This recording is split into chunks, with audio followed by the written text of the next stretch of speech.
አሃን በሚጥል እጃጥሮችን በሚገፋ መልክ የሚሰራ ልማት የትም አያደርስም። ግን ላይፋቸውን የሚያሻሽል አንድ ሰው ሽንት ቤት ሳይኖረው ሰው ሲታመምበት ለመጠየቅ የማያስችል የኑሮ ዘዬ ውስጥ እየኖረ ሰው ሲሞትበት ቦታ አጥቶ አስፋልት እየዘጋ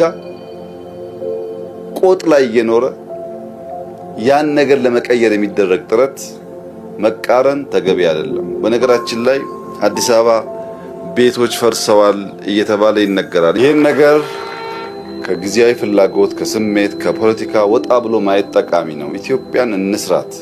ዓለም እየቀና እየተደነቀብን ባለ በዚህ ጊዜ ውስጥ እኛ አይናችን ከታወረ ለማደግ እንቸገራለን እና የነበርንበት የኑሮ ዘዬ አስቀያሚ ነው። ችግር፣ ድህነት መጥፎ ነው። የሰው እጅ ማየት በግልም እንደ ሀገርም አስቀያሚ ነው።